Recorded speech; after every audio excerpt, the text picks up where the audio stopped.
Welcome to the Mobile Hunters Dojo, a community helping hunters reach their full potential in the woods and in life.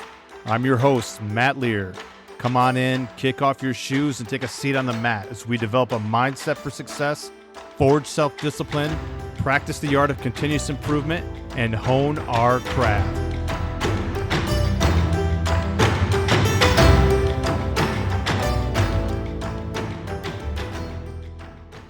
Hey everybody, welcome back to the dojo. I'm your host, Matt Lear, and man, it is hot outside. I don't know what it's like around where you are listening to this, but we're in the upper 90s, no wind, pretty stagnant.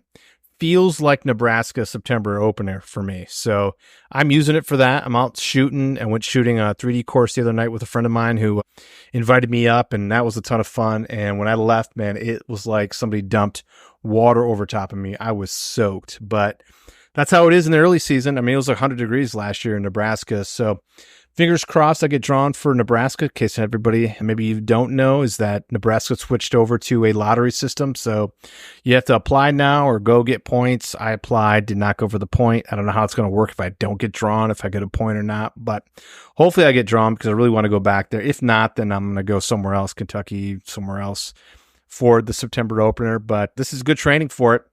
Hey, I want to ask something of the listeners. We don't have any sponsorships here. We don't charge anything, obviously, for this podcast, but there is a price that I would like you to pay, and that is sharing the Mobile Hunters Dojo with your network. It is incredibly hard to grow a podcast, especially with the algorithms and on social media not really favoring hunting. So I need your help. And we work really hard to bring a good product to you. I hope that you feel like we do. And by the way, if you have any suggestions, critiques, anything like that, feel free to DM me. I'm all about continuous improvement, and I want to hear how, the dojo can be more effective for all of you. But if you are a regular listener and you like what you're listening to, help get the word out for the dojo. That's the price to pay. Share our post, tag us in post. We really appreciate it. And let's jump into today's episode. So I had Stephen Cordaro stop by the dojo last week, and we got into a conversation about going out and doing things solo. In fact, you can look him up on Instagram at hunt_solo_public. And Stephen has gone out and sought out adventures in multiple states, went elk hunting for the first time on his own last year, documented the whole thing, was there for 10 days. He's gone bear hunting. He's hunted whitetails in multiple different states. He's successful at what he does, and he's sharing his information with everybody out there through Instagram and his YouTube channel. We had a fantastic conversation. You're going to love it. And I won't make you wait any longer. Let's just jump right in. Where are you planning on going this year? Yeah, I've got some big stuff planned. I'm going to Montana in September. So I've got an elk tag and a deer tag, and I can use that deer tag on either a whitetail or a mule deer. And they're general tags, so they're not like the specific time frame or a specific unit, really. As long as it's one of the general units, I can use either of those tags throughout the whole season. So nice. Yeah, it's gonna be a blast going out there in September for 2 weeks to try and chase down an elk. Finally had some close calls last year in Colorado, and it was just a great time. But I'm going back there for elk, and then hopefully, if I get lucky, focus over onto the deer tag. If I need to come back later to clean up, I'm also going to Kansas in November. So I've got 2 weeks planned for that, but I'm going back to the same unit that I went to Kansas in the first time. And I don't know if you've followed along on any of that adventure, but had some really good opportunities. Well, one really good opportunity on like a big 150 class buck. And this deer was just, everything you could want in a Midwestern buck. Well, for me, at least, 150s is like, that'd be great for me. So I think 150s should be great for everybody. It's crazy. Yeah. The crazy talk about, booners and 200s and all that crap. Like, I remember 130 was the standard. It's crazy that we've moved past 150. Yeah. 150 is amazing. Yeah. Oh, yeah. He would have been the biggest deer on my wall for sure. Had him 15 yards broadside. And when I released my arrow, my bowstring basically was pressed up against my saddle bridge, and it Yeah. completely like derailed the string on my bow. And he was 15 yards broadside. I'm like, checkmate, baby. I'm going home with a giant. And the arrow fizzles off and hits him in the hind quarters somehow. And this deer, takes off out of there. And I'm like, what just happened? I'm trying to process, what in the world even happened. And so I looked down. I was about to try and knock another arrow, and I realized that my bowstring had popped off and all that. And that's when I was just like, no. But literally 2 days later, from the same tree, I saw another 150, and he was behind some trees at 40, and I couldn't get a clear shot at him. So I know where the rut funnel is. I know this one piece of property that I honestly hunted that same piece of property for like 7 days Yeah. because it wasn't big. It was a small property that had a perfect rut funnel from one doe bedding area to another doe bedding area.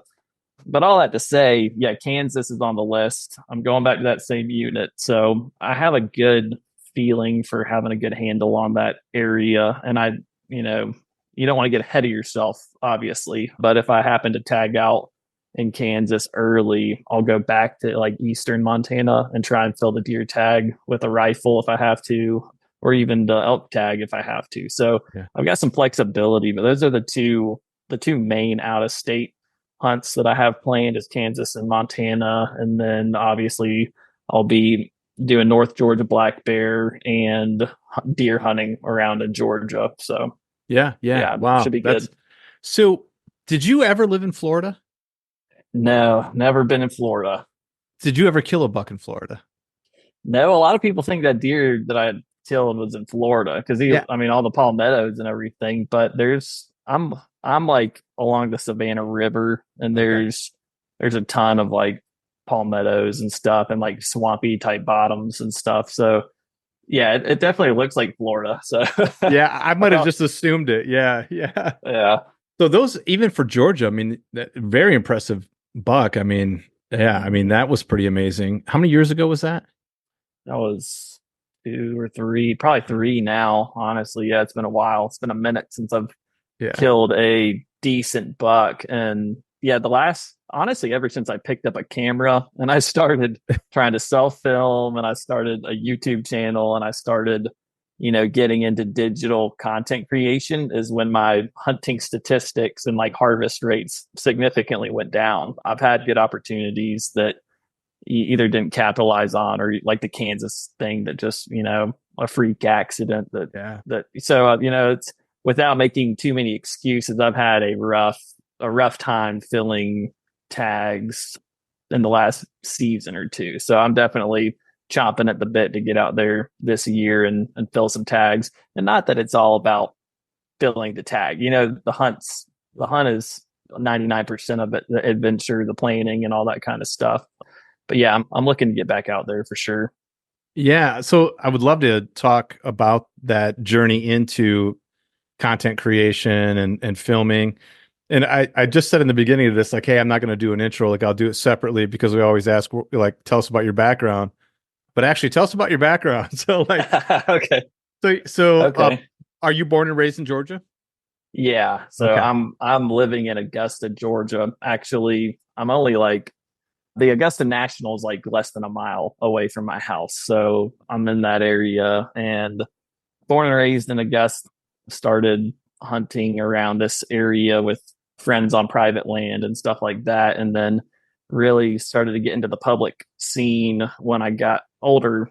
Once I was older, I got on shift work. So the last 5 years of my career have been operations shift management at a nuclear facility. And so that's like a swing shift where you're working nights and days, and flip flopping your sleep schedule. Like I'll have a random Tuesday and Wednesday off of work, and everybody that hunts private land, they're all working. And so it's like my schedule would never line up with people. And that's when I really started kind of just like, all right, I'll just go hunt some public land. Didn't really feel like joining a lease or anything like that. And I just caught the bug, man. The challenge of it. I used to, sit over food plots with a rifle and that kind of hunting where it's you park your truck, you walk 100 yards, you climb a ladder stand, and then you just hunt for 3 hours and then get down and go get breakfast with the guys, and and that's fun. I love the camaraderie of that, but I love learning woodsmanship and figuring out what a deer is doing. How are the deer using the actual terrain, finding natural food sources, that kind of stuff. So that really got me interested in the public land scene. So yeah, that's kind of what led me into public land hunting, which evolved into doing out of state hunts. So I went up to Kentucky, killed a really nice deer at my buddy's farm, and then I went back the next year and killed a nice deer on public, a big 11 pointer. And I just really caught the bug for doing these DIY out of state things where you load up your truck and you go somewhere new for a week, and then the experience and the adventure just lead you down so many cool paths and stuff. So it's just evolved from there. Then I decided to pick up a camera. Then I just decided to start an Instagram and a YouTube, and because I just wanted to share this lifestyle with everybody. And I really got into photography and videography and stuff like that. And I'm really having fun learning how to use like a mirrorless camera and how to get cool shots and cool angles and getting drone footage or a GoPro. Just I really enjoy like putting together high quality videos. So yeah, that kind of is what led me through. I guess that's been my progression as a hunter for the past, 5-10 years. Yeah, yeah, really cool. So I speaking of out of state, and this will be the first time I've ever talked about a non-whitetail like hunt on the Okay. on the dojo. So Awesome. you went to Colorado by yourself, right? Mm-hmm. For 10 days? Yeah. Yeah. And so I watched the video, like I went over there and Okay. was watching. So I mean that I want to hear about that because that's incredible to be by yourself out there. Is that your first elk hunt? Yeah, that was my first elk hunt. I had a archery tag, over the counter unit that I just picked out. And I had done the year or last spring, I did a bear hunt in Montana where I guess I'll kind of start with that one. I Yeah. drove to Montana, which was like 37 hours in the car or in the truck, drove out there, did a, 10-day bear hunt, almost killed a big cinnamon bear, missed that opportunity. And then I went to Colorado in September for archery elk over the counter unit, did the same thing, packed up, drove out there about 24 hours into the Rockies, and I had already pre-scouted just like a ton of stuff on my base map and had pins dropped everywhere and had a good game plan. And I got into elk. I I found a bunch of cows on like day two, but I was way up there high in elevation, and I was just walking along a ridge line, and like five or six cows just like hop up and go running, and I was like, and I should have slowed down because as I was walking, I started to notice like fresh sign everywhere, Yeah. and you would think that I would. I mean, I was going slow, but probably not slow enough, and so there were elk in that area, but I kind of came to the realization that I mean, it took me like 7 or 8 hours to hike up to that area. And I was like, man, if I kill something up here, it was just so treacherous, the deadfall and everything to even get up there. And it took 8 hours to get up. And so imagine having to do that 4 or 5 Yeah. times to shuttle. You shoot a big bull up there, it's at least 5 trips there and Yeah. back. And if it's taken a day or half a day for one trip, so your meat's going to spoil, all that kind of stuff. So I had to kind of give myself a reality check, and I decided to check out some new areas. And that was actually when I decided to leave that area, is when I ran into the two mountain lions. I decided to night hike out of that area, and because I was up there when all this stuff was going through my brain like an hour before dark, and I'm like, you know what, I'm gonna go. I got this other area in mind. I know the way up here. I'm getting out of here. It should only take me, a few hours to. I might get back to the truck by like 10 is what I'm thinking. It gets dark real quick, and I'm going down, and everything looks different as you're going out in the dark. And I kind of went down through this thick, nasty bottom that I didn't remember really coming up through. And I was looking at my GPS, and the train kind of funneled me down through that area. And I decided I started looking around with my headlamp and I caught some yellow eyes reflecting in the headlamp.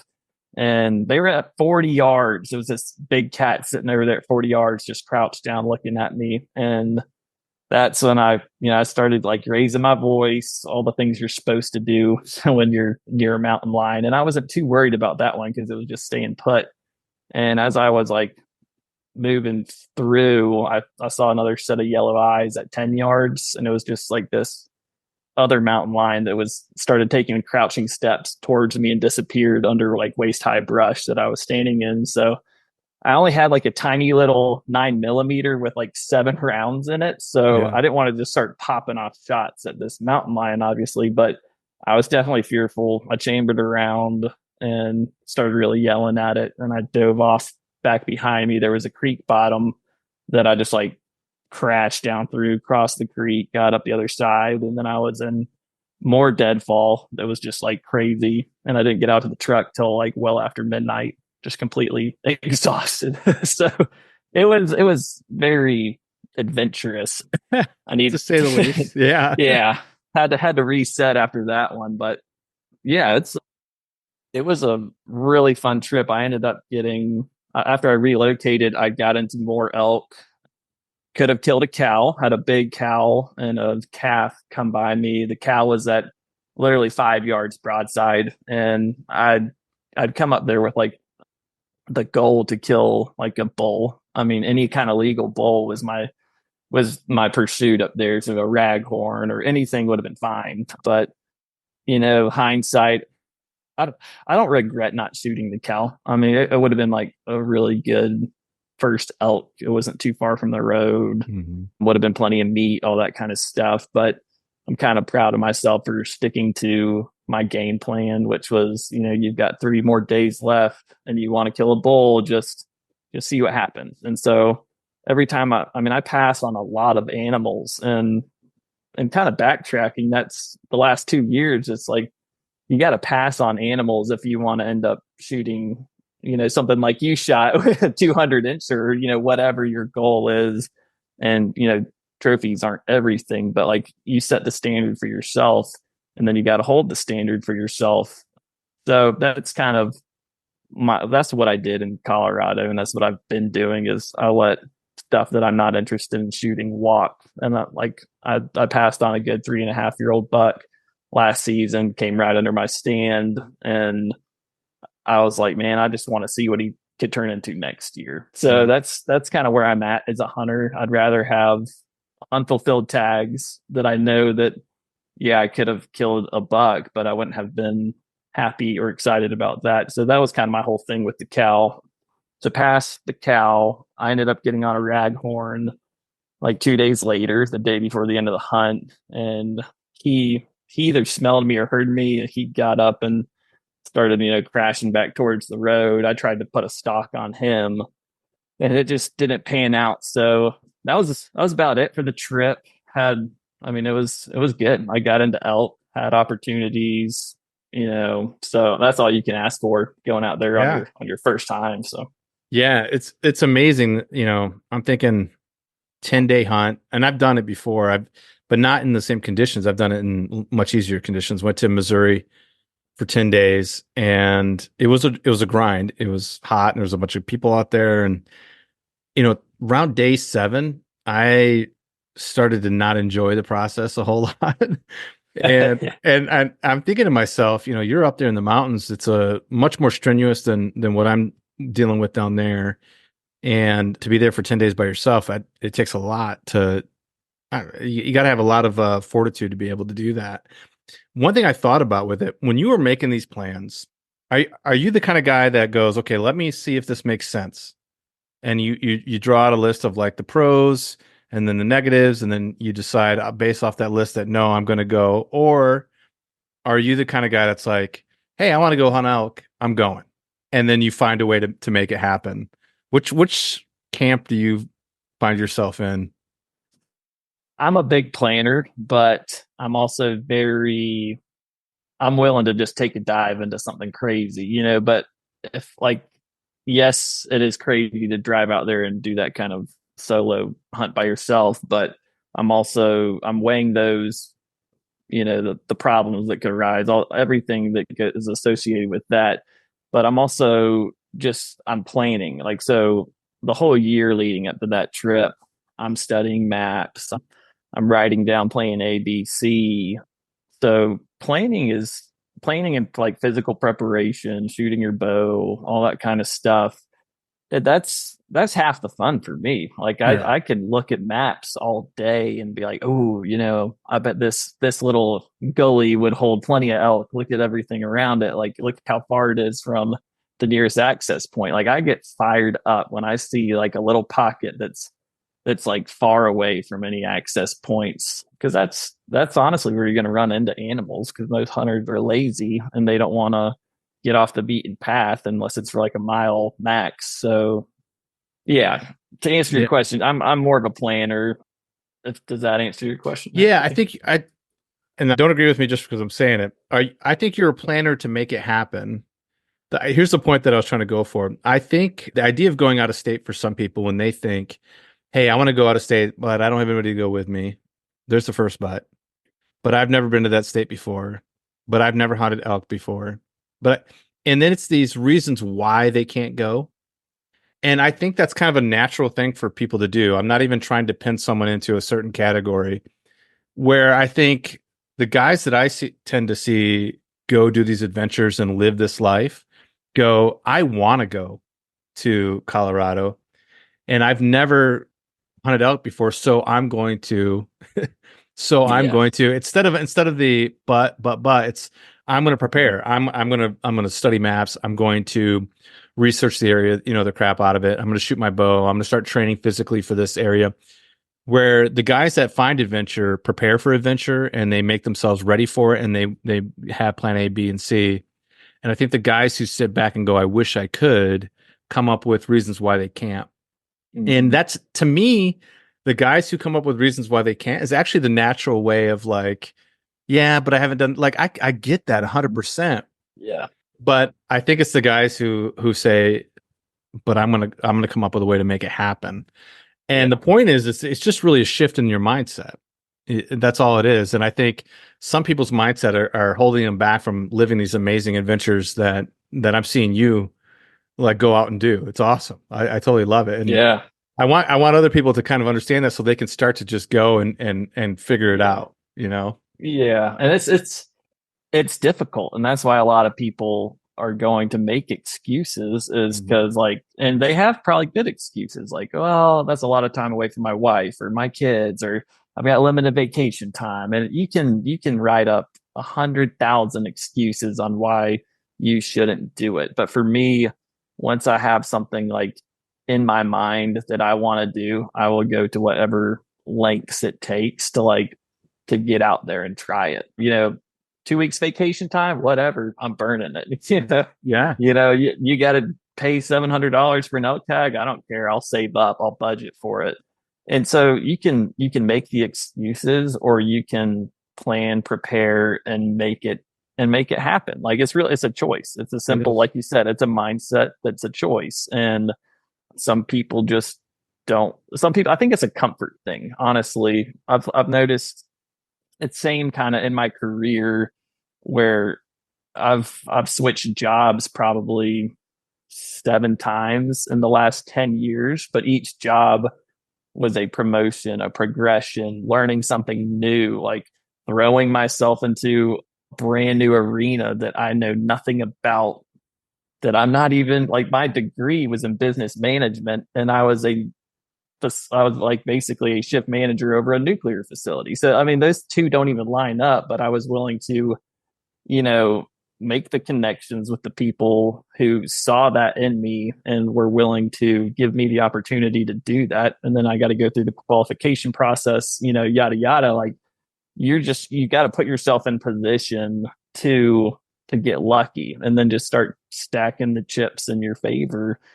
So yeah, but there's the other camp of people is, well, I'm comfortable in my job. I'm only making X amount of money per year, but I've been working around the same people. I don't want to go somewhere new. I don't want to go learn something new.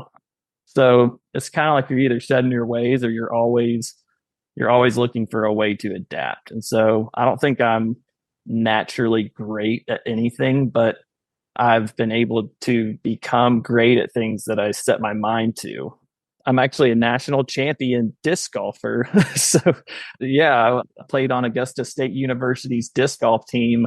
We beat the Oregon Ducks by 16 strokes. So, I mean, there were colleges from all over the place. It was like NCAA, and I had been playing like 3 rounds a day every day throughout college. Got really, really good just from consistent discipline practice and playing consistently. Got good enough to make the team, and then we went on and won the national championship. So it just goes to show that if you're willing to put in work, and then when you get kicked in the teeth and life smacks you down, you can either quit or you get your butt back up and you keep going. So I think it's just like you said, it's a mentality. Like you've got to want it, you've got to be willing to fight for it, you've got to be willing to sacrifice to go get it. And no matter how many times you fail, come back with a different approach or find a different way to make it happen. And never quitting, I think is essential. So yeah, which kind of leads into the YouTube stuff and the content creation.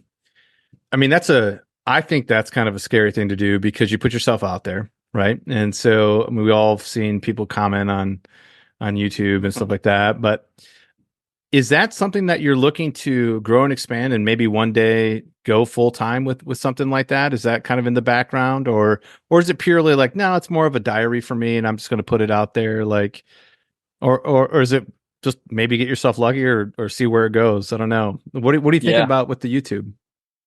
I think it's all of those things. It kind of started as like, let's just let's just jump in the water and learn how to swim. It's weird staring at a camera lens and like talking to it like it's a person. So you finally get used to it. And but yeah, I do. I would love it if it did turn into a full time thing and I was able to pursue that full time. I think a lot of people underestimate just how difficult that is. Yeah. So I finally got monetized on YouTube earlier this year, and I've probably made like $500 total off of like ad revenue and stuff like that for watch time on my videos. The subscribers have been consistently going up, and I enjoy making the content. Like I sat there and I edited my bear hunt for like 2 days straight, and it was my first YouTube video ever.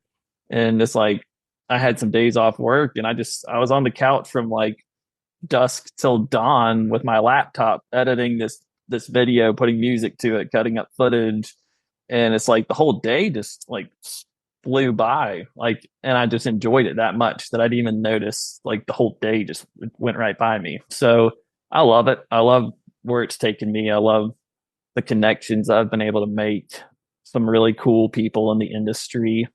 So it's been cool kind of like dipping my toes into the water of the hunting industry. I don't think it would replace my salary anytime soon unless just things escalated quicker than I expected. But Mm-hmm. if I had to guess, I'll probably build it up as a side thing, little side source of income would be nice.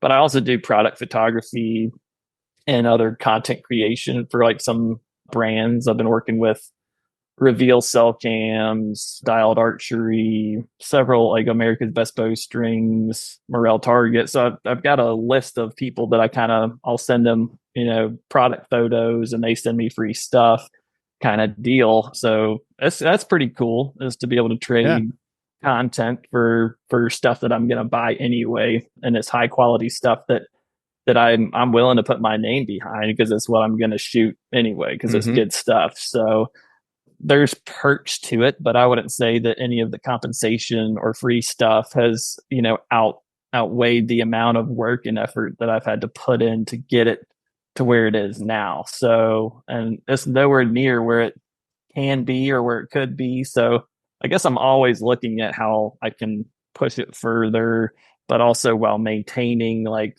my my love and my passion for the outdoors and for hunting, and to be willing to just like leave the cameras in the truck if I need to, it's like Mm-hmm. go sit in a tree stand and clear my head type stuff. So I don't know, I guess I'm going to see where it goes. And and kind of play it by ear and just, see if that's the road God wants me to travel. I'm sure it will happen that way. But for now, I've got a really good job. It's really stable and, good income. So I would like to retire early, hopefully, and then be able to like Yeah. pursue that. So there's a couple different options. We'll see what happens though. So switching back to like kind of going out of state and stuff like that, it seems like you're pretty good at that. I mean, you're going out of state. You go to Kentucky that second year, you kill a really nice buck on public. That was Kentucky, right? Right. Yep. Yeah. Yep. You've gone to Kansas and would have gotten it done if it wasn't for that mishap. You are in elk the first time you go. You've killed a bear. You, you had an encounter with some lions. So, Yeah. but you're able to get it done. What? And this is a really hard question that I don't know if it can be answered. Like, what's the secret to your sauce on that? Like, how are you getting it done? Do you have a process that is general enough that you could share to maybe prompt someone who hasn't gone out of state yet to kind of know what to do? I mean, those are all very different animals, and if you just want to Mhm. stick on a whitetail or grab one of those specifically and kind of talk about your process Okay. a little bit, because I think a lot of people may want to go, but just kind of feel like, man, I don't even know where to start, Yeah. and yeah. So I don't know if you can do that. It's kind of a really Yeah. general question, but Yeah. Yeah. I'll stick with whitetail and Kentucky. Kentucky was a good first step for me. So that's like 7 hours away. The tag was like $330 for a non-resident.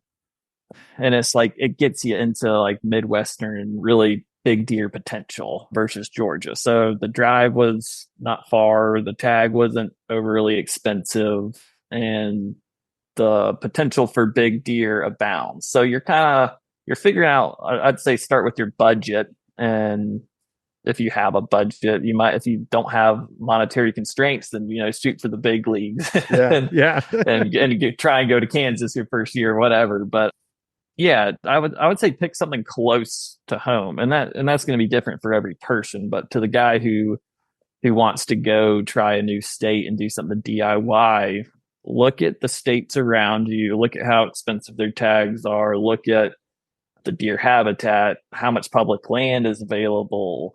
And if you're trying to do it on a budget, are there good camping areas around? Do you have a camping setup? Do you have a tent? Do you have a rooftop tent? Do you have, or are you going to get an Airbnb? I will say that for Kansas, it's so dang cold in November. I don't think I would camp in a tent. So I get a cheap Airbnb for like $40 a night, little condo. Yeah, man, and I'll book it for 2 weeks straight, and it still comes out to 500 to $700. But if you've been budgeting for this trip, you just got to figure out what's your budget, how far do you want to go, how much time do you have vacation time. If you just want to do a weekend thing, which is fine. I mean, I'd say start small. Like if let's say you live in North Carolina but you want to bounce over to Tennessee, just go try a new state.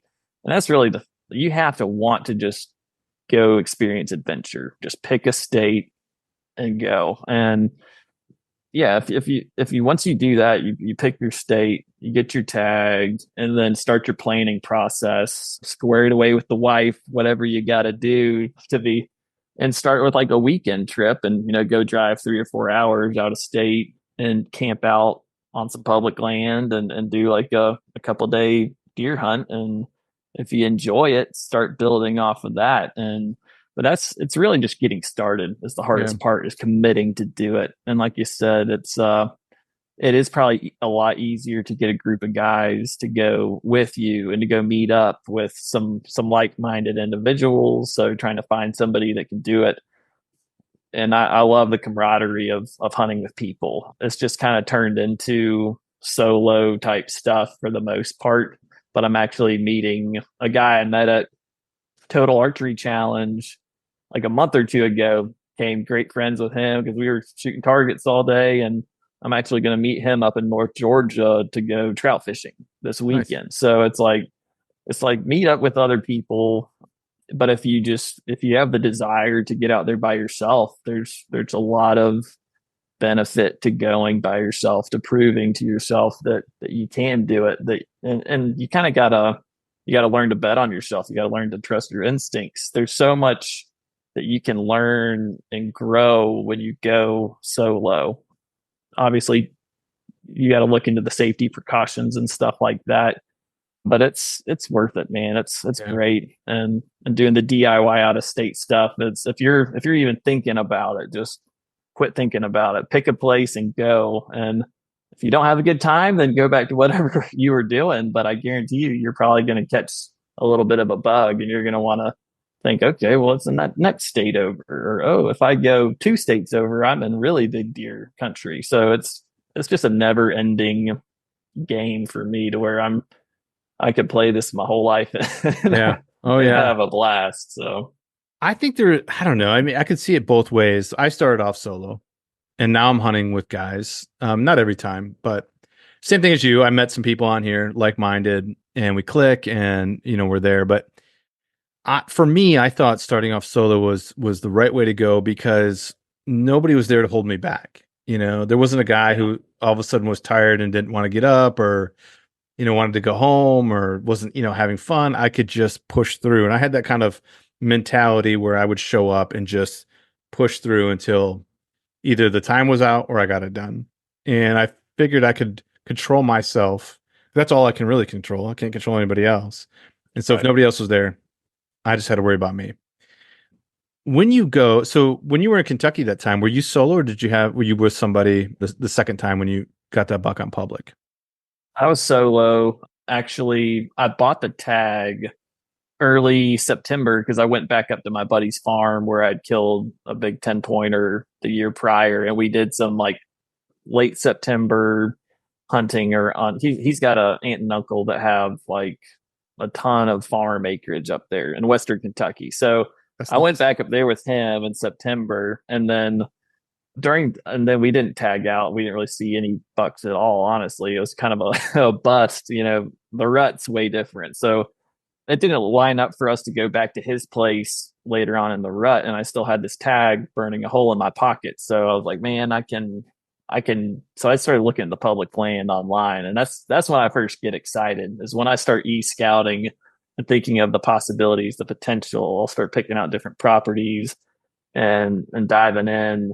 And then I picked an Airbnb that was about 30 minutes away from a property, and I just drove back up there. I was solo to answer your question, but yeah, and just I think it was quick, man. Like night two, I set up on this river bottom, and I lost I lost my cell phone walking in. I Oh, was like, yeah, I was looking at my phone and using my maps, and I was like headed in a mile down to this river bottom, and then I put it in my chest pocket and zip it up. Well, I think I forgot to zip up my chest pocket at some point because I get to where I wanted to go, and I'm like, oh oh, no, where's my phone? Like that's my compass, it's my GPS, it's like it's everything. It's how you call your wife or to check in at night. So I'm like, I've got to find this thing. Like I'm hunt over right now.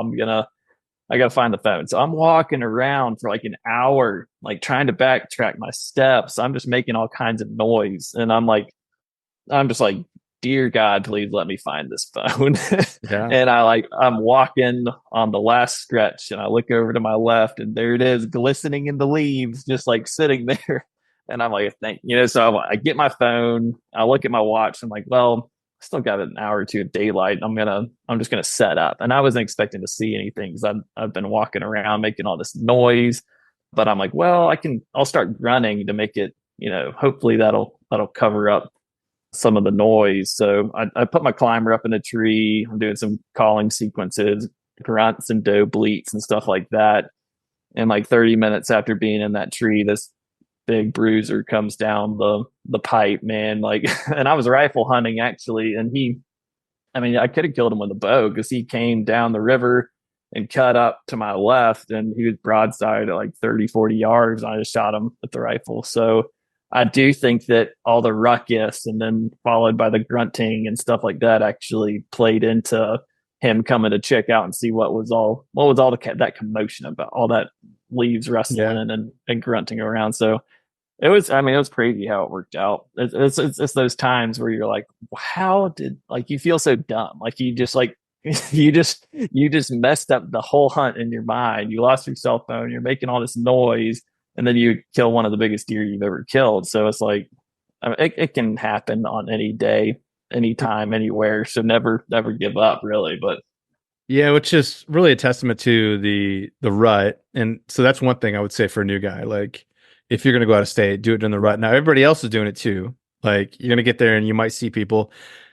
I say that, but I really had. I mean, Missouri was insane. There was like, I mean, people everywhere. I mean, yeah, they were camped in all of the spots, and then I couldn't get away from people. I had to drive all the way like across like a whole another county to find places that people weren't.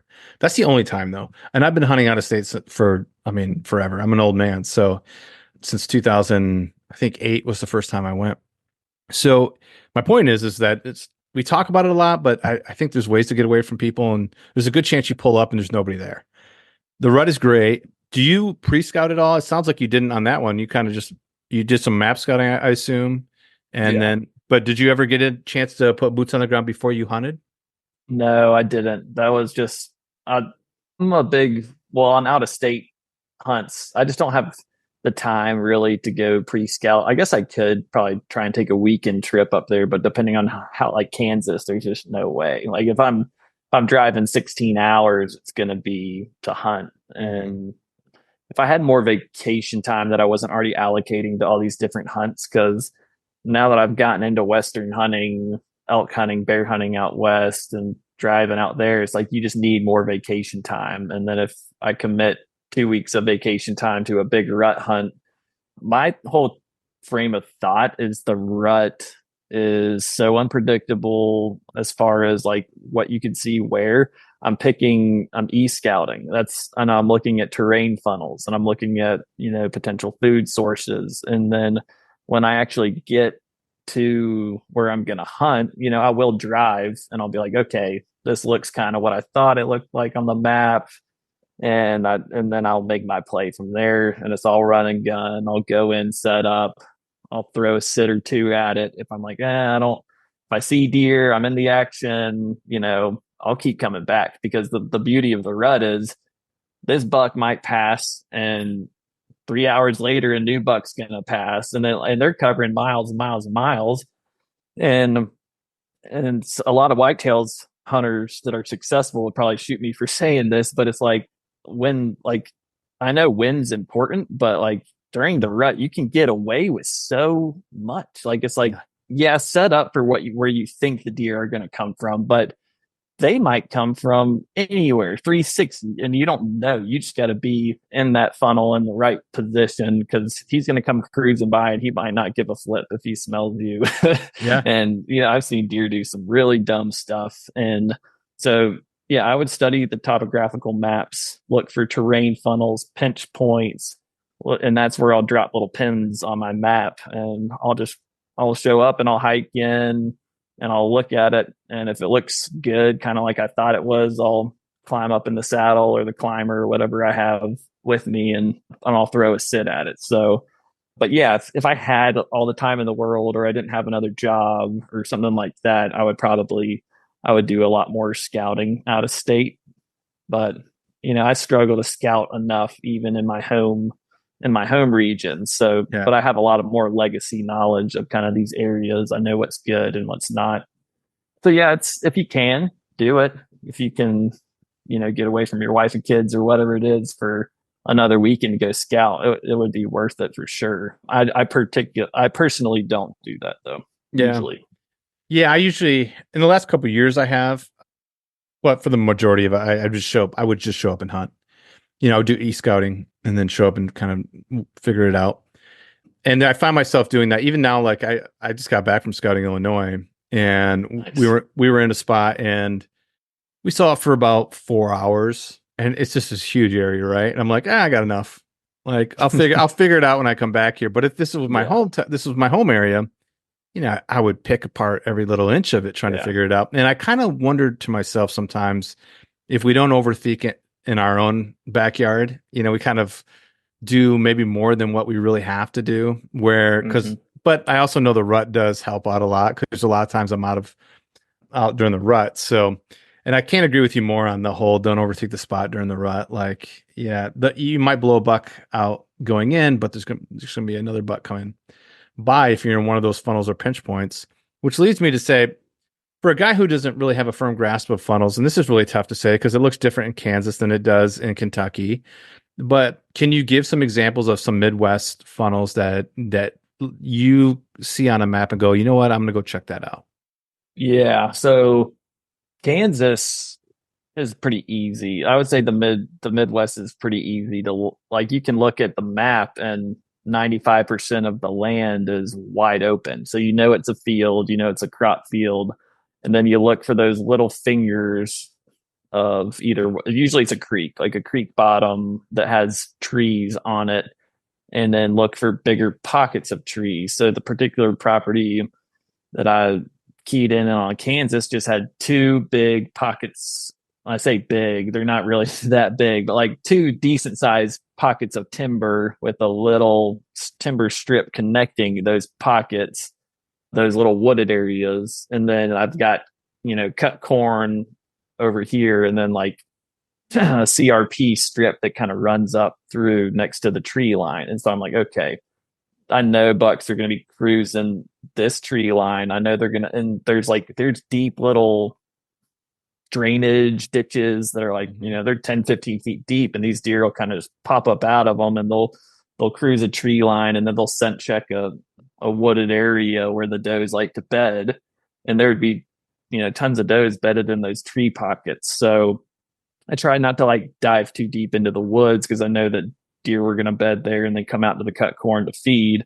And these bucks would just cruise that tree line, cruise those bedding areas. So if you can set up in a funnel, which would basically be any sort of terrain feature that will naturally funnel that buck past your ambush point, which, try and get something where you got a 30, 40 yard shot to where you think they're going to be coming and set up. And so it's a lot easier to do in the Midwest. Like a place like Georgia, man, it's difficult. It's like 95% of it is woods versus 95% open fields and agriculture. So Mhm.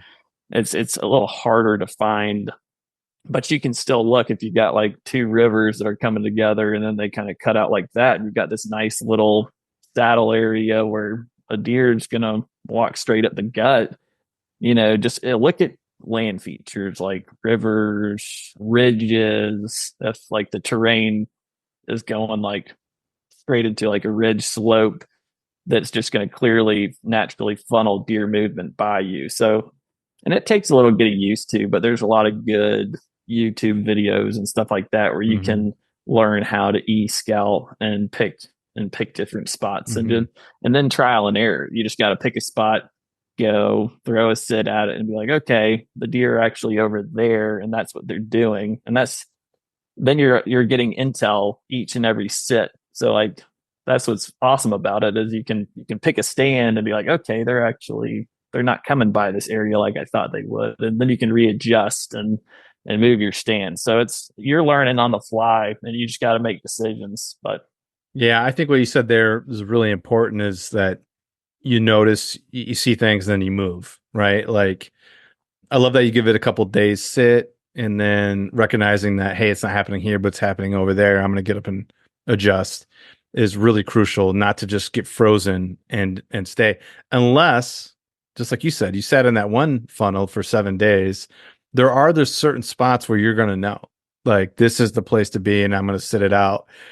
As I get older, I don't know why you think it'd become easier. You think I would have more patience, but we were scouting a spot and last weekend, and I made the comment, hey, if you sit here for 10 days, you're gonna get a whack at a nice buck. And I thought to myself, I can't do that anymore. I can't sit for 10 days anymore.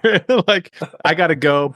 Not that I can't. I will hunt dark to dark every day for yeah, 10 days, but staying in the same spot, even though I know that's a good move for whatever reason now, I'm into a spot where I'm be a little bit more aggressive. I like to move around and try to get after it. But you definitely can be in those spots, and I encourage people to get in those spots if you haven't been out of state before, sitting in a really good funnel. And if you can do it for a week in a row, you're going to get your shot and probably a couple shots if you're in the right states. You got to be in the right states to do that. But so a couple things drew me to you and wanting to have a conversation with you. One, immediately seeing the size of bucks that you were killing, I thought was in Florida. Georgia's the same thing in my mind. I'm sorry. I'm like, Yeah. that's a really difficult place to kill bucks of that caliber. The out of state stuff also really kind of drew me to want to have this conversation with you. I'm like, all right, here's a guy who's like going out and adventure, doing this a lot of times on his own, and he's finding ways to get it done. This next thing was also something that really drew my attention to you, and that is, I don't know if it's daily, I don't know how often you do it, but you post some scripture online, and I got to tell you, I want to just say this face to face to you. Really appreciate that. There's been times where I needed that. And I, for whatever reason, was being stubborn, knowing that that's what I needed, but I just wouldn't pursue him or pursue his word. And then I'm flipping through, and if it's not you, it's somebody else. But oftentimes it's actually you because you're really consistent with it. I just curious, like how much, how does your faith play into all of this, hunting and this adventure and stuff like that? And I'm even thinking about those lions when they're looking at you. But yeah, I don't know. Do you want to take a moment to kind of talk about that a little bit? Yeah, I'd say that's where my boldness comes from. Like me in and of myself, like I'm a scared, insecure little human being, just like all of us are. And I think once you finally connect with your creator on a deeper level and you understand God's love that's portrayed for us in scripture, it changes your life. It changes the whole way you look at life. And one of my buddies that I went out to visit in Montana, he's like, that's grizzly bear country. I had a friend that died last year and got, killed while shed hunting from a grizzly, all this kind of stuff. And I hear that, and it's scary. Like it is frightening to think about, the worst that could happen. But I've also kind of, I guess, lost the fear of death through knowing that this life is just a little blip. It's just like a little fraction of eternity, a little fraction in the time scale of everything. And, we as people in our own egotistical ways of thinking think that we're extremely important, but and I'm not, well, yes, we're important, but we're kind of not. We're very small, and we have a very limited time here on this planet. And so I think the most important thing about a person is what do you believe about God? And so all that to say, like, I did grow up in a church, so but I didn't always pursue God as, my number one joy. And I feel like by going on these trips, you're truly you're stepping out on a limb, and you're taking that leap of faith. And that's kind of what's required of you when you get to know the person of Jesus through reading the Bible. Is Jesus requires you to take a step. He requires you to take a leap of faith, to put your trust in him, because he's claiming that he is God and that he's got, eternal life, and that's what we all need, that's what we all want. And so you're making a choice to like follow after Jesus. And when you finally do that, and you let it change your life, you kind of lose your fear for so much, and you lose that scared little person that you used to be. That's just gone. And so that kind of plays into my pursuit of like big adventure. It's like God created all this. God is in control, and I feel closer to God when I'm in nature and when I'm in his creation. And when I'm solo, there's no distractions. There's no people talking, complaining, or let's go Yeah. over here. And I love people. Like, don't get me wrong, I'm not some hermit. I'm very sociable. I'm kind of, my wife calls me a social butterfly when we go to any events, because like I'll sit here and talk people's ears off about hunting for 3 hours or whatever. But I love getting out there by myself and really just seeking God on a whole nother level, and getting some quiet time, reading the Bible and prayer, and then pursuing the adventure of the hunt along that. But yeah, my faith is everything to me, man. Like Yeah. without faith, I would honestly probably wouldn't even be doing crazy crap like I'm doing. I'd probably be some scared little kid playing video games because you're too scared to step outside, So Oh yeah. it's given me the boldness, it's given me the motivation, and we only have this one life to live, so it's like, make it count, make it worth it if you can impact people in a positive light. And that's kind of what led me into doing the scripture verses is, and I started with like a little scripture background, but then it kind of led into photography. I love taking like landscape photography or like cool shots when I'm out there in the mountains, or like a picture of a bird. I love getting wildlife photography, that kind of stuff. And so like I wanted to showcase God's handiwork and then put a truth of the scripture on that post, and then I'm not qualified. I'm not like a pastor or anything. So Mhm. what I write in a caption, you should take with a grain of salt. And I try not to speak like I've come from a place of authority at all. Like I Mhm. don't at all. So, but I'll write out how I feel about something or how it applies to my life, and hopefully that encourages other people to like, hey, if I look into this word of God, if that's really what it is, like how can it change my life and what does that mean to me? So yeah, all that to say, it's a huge part of my life, and the Bible has changed my life. I truly believe it's the active and living word of God, and it has the power to change, and so I try and let it change me, and I try and share it with others. So it Yeah, kind of led into that. I appreciate that. There's a lot to unpack there. There's one thing you said early on in that was that, you're not afraid of death anymore, because of your faith. So, because I was going to say bears eat Christians too. Like they think they taste the Yeah. same as non-Christians. So, and we do. Yeah. Yeah, that's right. And when you follow Jesus, there's no guarantee of safety. In fact, quite the opposite. He warns against the other side of that. Like, hey, if you follow me, be prepared. This is what they did to me. And if you don't know what they did to him, they nailed him to a cross and essentially tortured him for days prior to that too, and then nailed him to a cross and he died. And the reason why he did that is he did it to pay the price for sin that had entered the world and the sin that was in us. And and so he says, hey, if they did this to the guy that you're following, then be prepared because hard times will come your way as well. But he also guarantees to be there with you, which is Christian or non-Christian, you're going to go through hard times. It just depends on if you have them with you or if you don't.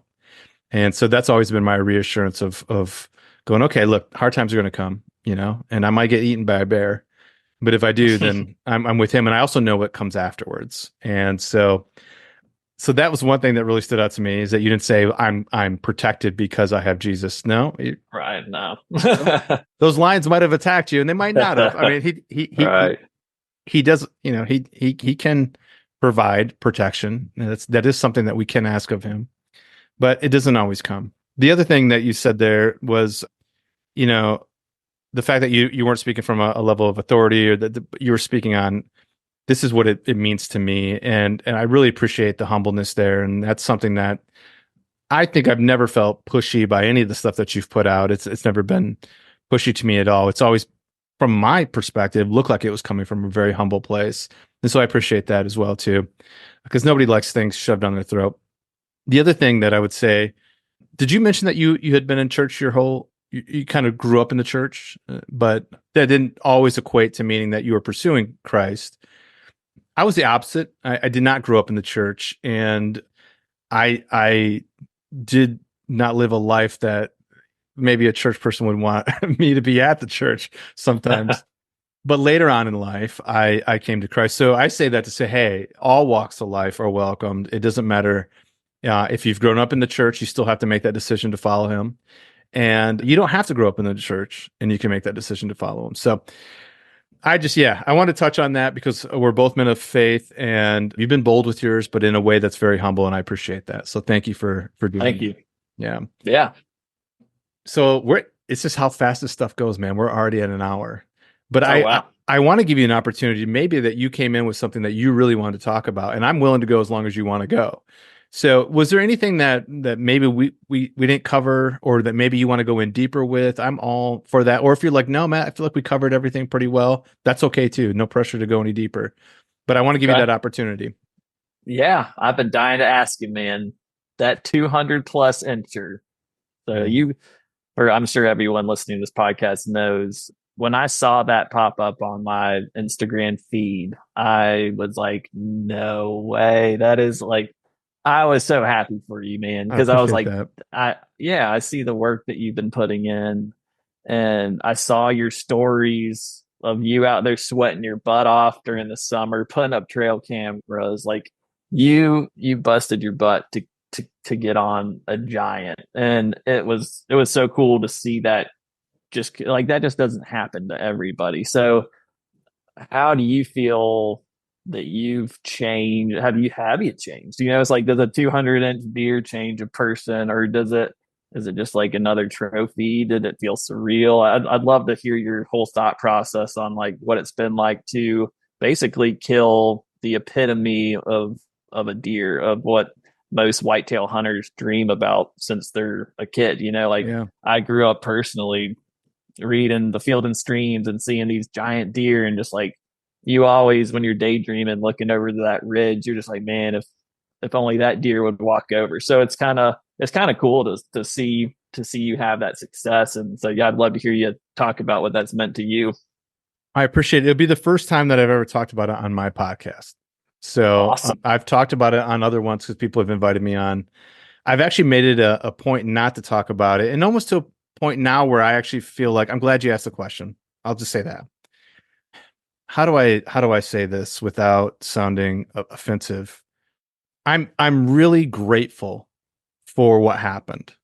Like extremely grateful because it is such a rare opportunity and to have that shot at a deer like that on public land.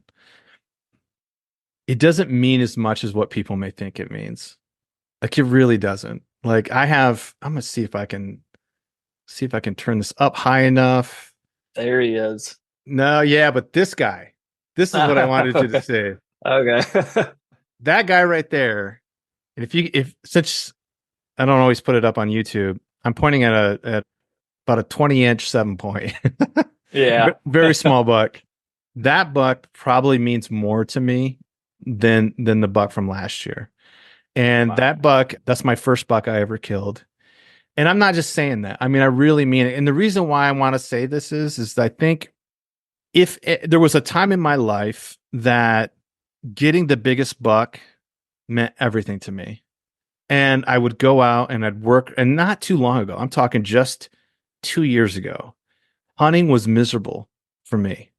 I would go out and I would grind because I didn't think I was really good at anything. I didn't think I had really any talents. And even though I had been following God, Jesus, I didn't tie my identity to him like I should have. And I always try to prove myself through works. So if it were work, I would work really hard. And I needed to make sure that I never made a mistake and nobody saw that, because if they saw that, it meant my self worth was lower, like, and so I try to do the same thing with hunting. And everybody around me was killing big deer and I wasn't. I was successful going out of state and killing about 120 inch, 125, maybe a 130 every once in a while. But it didn't matter what I killed. There's always somebody that was killing something bigger. And so I always felt like I wasn't worthy. And if something went wrong in the hunt, I was angry. Nobody, part of the reason why I was a solo hunter for so long is because I was miserable to be around, because it needed to go perfect. Right. And the year that I found him, God really set me free. And I had been praying for that. I had been praying, Lord, I need to get my identity away from this thing. I'm miserable. And my wife was praying for me because I was making her miserable with Yeah. this obsession, you know? Right. And so that year I set up on him and I didn't, he busted me. I didn't kill him.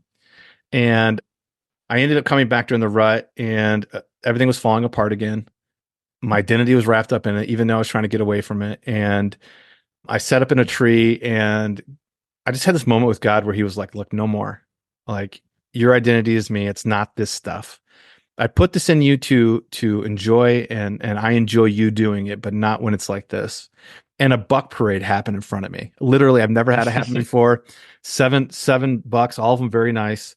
I was just out of range and I made a move that night and I killed 125 inch the next day. Going into the next year, I really found freedom.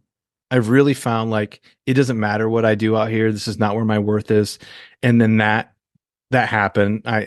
Went in and hunted him and had a really good. I found out a lot of information during the postseason about him and kind of put it together and came back the next year and killed him. My identity wasn't tied to it anymore. So yes, I'm very appreciative of what it is. I don't know if it's going to change a whole lot for me. Like I'm going to go do what I do, and honestly, if a 120 walks by and I'm excited and I'm thrilled and I'm happy and it brings me joy, I'm going to shoot it.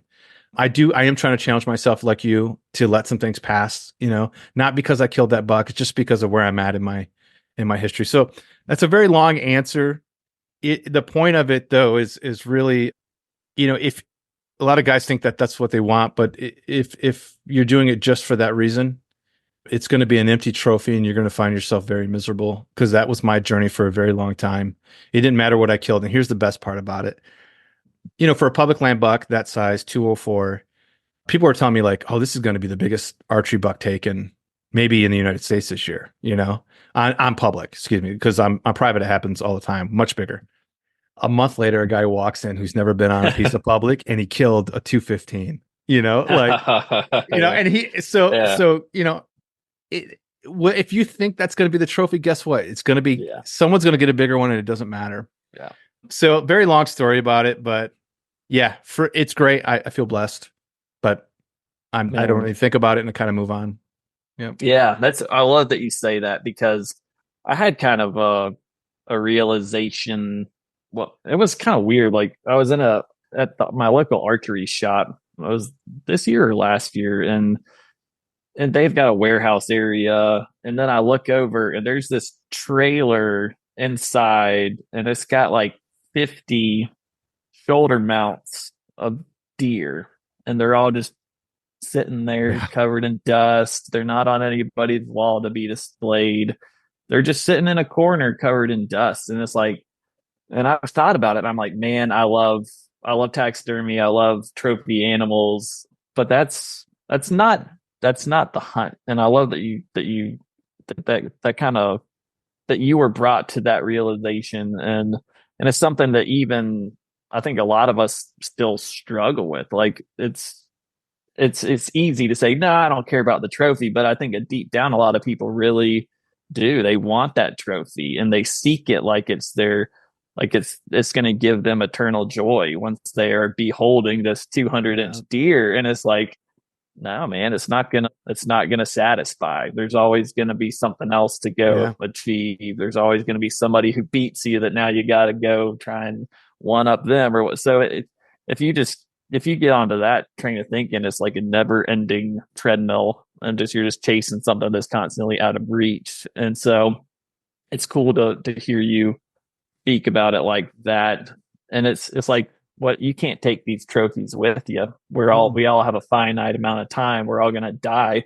And then it's like, what are your kids or your grandkids? What are they gonna do with those things? Like Exactly. probably give them to some Goodwill, or Yeah. they're gonna throw them away. They're like, oh, whatever, it's grandpa's old, so deer head. So it's like, and then they've got a shelf life too. They start Yeah. falling apart after a while, and so it's yeah, it's a good reminder that don't chase the trophy. It's cool to think about inches and score and to challenge yourself. And a lot of the times, the bigger the deer, sometimes the Yeah. more mature and more difficult it is to kill that deer. And and you get wrapped up in the chase. And so I think it's a lot of things all wrapped together where, and for me, it's like, yeah, that shiny trophy is out there, and I know that it won't give me satisfaction, but it's still it's a little Yeah. carrot dangling down the highway for you. So I've still got personal goals. I'd love to kill a Boone and Crockett deer. I'd love to Yep. start consistently killing 150 class deer. But like you said, at the same time, if I keep killing 120s for the next 10 years, I'll be happy, man. Yeah. I love deer hunting. I love the pursuit. I love watching a mature deer walk down the pipe and just thinking like it just gets me fired up. Yeah. So yeah, that's cool. Thanks for Thanks. for going into detail on that. That's pretty awesome. Yeah, I appreciate you asking. And and just to be really clear, like I believe that we are here to test our boundaries. Like, God made us a certain way and he gave us a lot of gifts and abilities. And so trying to figure out like what are those are great. I too would love to consistently, like that's a real goal of mine, to consistently kill 140, 150-inch deer.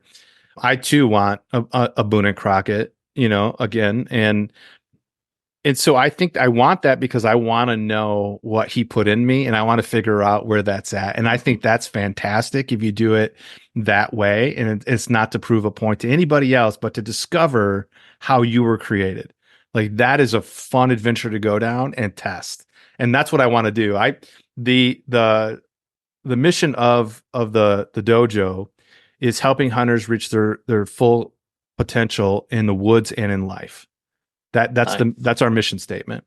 And that's what it's about, And if your full potential and your situation, is a 120 in Michigan is awesome. Like fantastic. Like that's great, And if you want to test yourself even more, then fantastic. Yeah, good.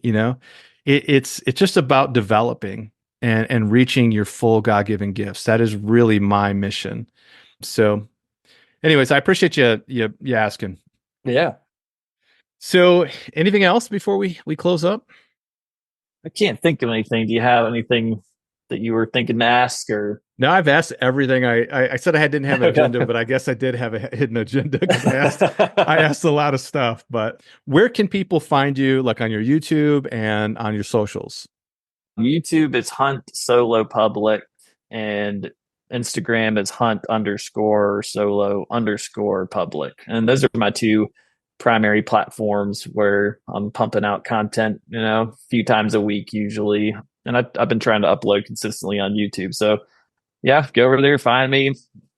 I've been on a few different podcasts. I'm sure if you search Stephen Cordaro and the podcast, you could probably find a few of those that I've been on as well. So yeah, that's where you can find me. Feel free to shoot me a DM, ask questions. I love talking hunting and I love helping people out and I love, getting help as well. So I think it's a great community that we have here as mobile hunters.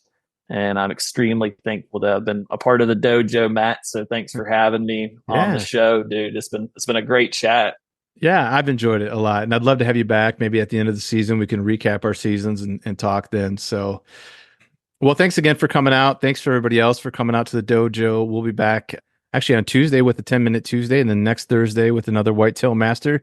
And until then, embrace the journey. Well, that is a wrap for us here at the dojo. We'll be back next Thursday with another Whitetail Master. You can also listen to us every Tuesday for our 10-minute Tuesday episode where I break down a tactic, talk about mindset and personal development, or anything else that might jump in my head in 10 minutes or less. If you like what we are doing here at the dojo, please give us a review. You can also follow us on Instagram and Facebook at Mobile Hunters Dojo.